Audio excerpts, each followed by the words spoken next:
குழந்தை தன்னை மறந்து நாம கீர்த்தனம் பண்ணிட்டு இருக்கு. அவருடைய அப்பா அம்மா எல்லாம் வீட்டுல வரா, நம்ம வீட்டுல என்ன பஜனை சத்தம், யார் பாடுறா? இந்த குழந்தை பாடுறது. ஆச்சரியப்பட்டா. அதனுடைய பிரபாவம் என்னன்னு, காரணம் என்னன்னா, பகவன் நாம போதேந்திர சுவாமிகள் சாப்பிட்டு மீதி இருந்ததை சாப்பிட்டது இல்லையா அந்த குழந்தை, அதற்கு அத்தகைய ஒரு பிரபாவம் வந்துடுது. சிறிது காலம் பகவன் நாம போதேந்திர சுவாமிகள் அந்த ஊர்ல இருந்தார். ஒரு நாளைக்கு அவருடைய காவிரியிலேருந்து ஸ்நானம் பண்ணிட்டு வரார்.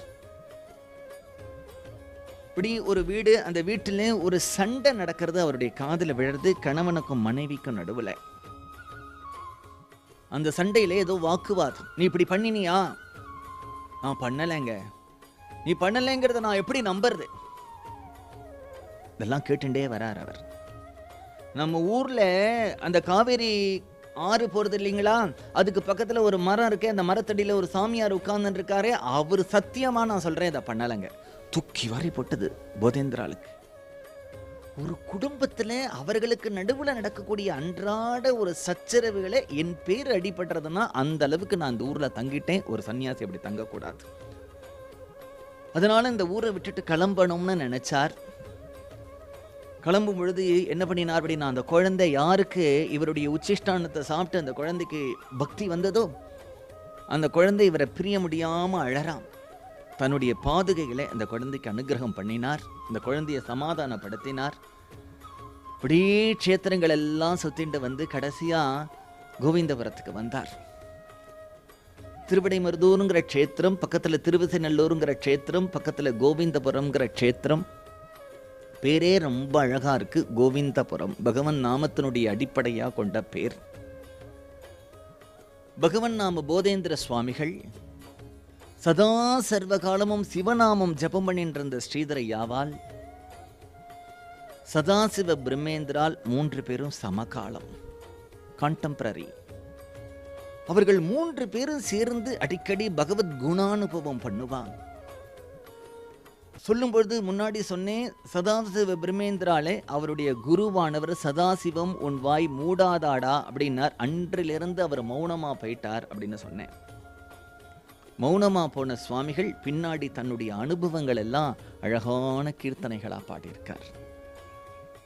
பிரம்மேந்திராளுடைய கீர்த்தனைகள் நிறைய கிடையாது, கொஞ்சோண்டு கீர்த்தனைகள் தான். ஆனா எல்லாம் அழகான கீர்த்தனைகள். அந்த கீர்த்தனைகள் எல்லாத்துலேயும் முத்திரை எப்படி வரும் அப்படின்னு விட்டாக்க, பரமஹம்ச பரமஹம்ச பரமஹம்சங்கிறது தான் முத்திரை. தியாகராஜ கிருத்தியெல்லாம் பார்த்தா தியாகராஜருங்கிற முத்திரை வரும். முத்துசுவாமி தீட்சிதருடைய கிருதியெல்லாம் பார்த்தா குருகுஹங்கிற முத்திரை வரும். ஷியாமா சாஸ்திரிகளுடைய கீர்த்தனைகளை பார்த்தா ஷியாமகிருஷ்ண ஷியாமகிருஷ்ணங்கிற முத்திரை வரும். இப்படி வருது இல்லையா, யாருடைய கிருதி இதுன்னு கண்டுபிடிச்சிடலாம் இல்லையா. அது மாதிரி பிரம்மேந்திராளுடைய கீர்த்தனைகள் எல்லாம் பார்த்துட்டு வந்தா பரமஹம்ச பரமஹம்சங்கிற முத்திரையே வரும்.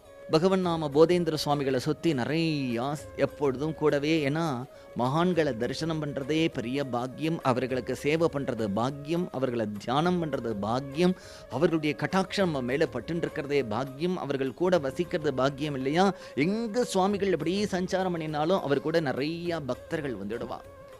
அவர் நடந்து போகும்பொழுது சும்மாவே போக மாட்டார், பகவன் நாம கீர்த்தனம் பண்ணிகிட்டே போவாரா. எல்லாரும் கூடவே வந்து அவர் கூட கீர்த்தனம் பண்ணிகிட்டே இருப்பா. அவருடைய காலத்திலேயே நிறைய பேர் அவரை குருவா அடைஞ்சவர்கள் நிறைய கீர்த்தனைகள் பாடியிருக்கா. போதபயோ நீதி பூர்ண சுதாம்சோ, போதபயோ நீதி பூர்ண சுதாம்சோ, போதவதமல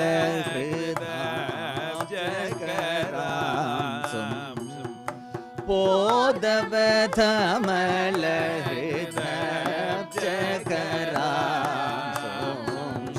போதேந்திரம் ஜகதாம்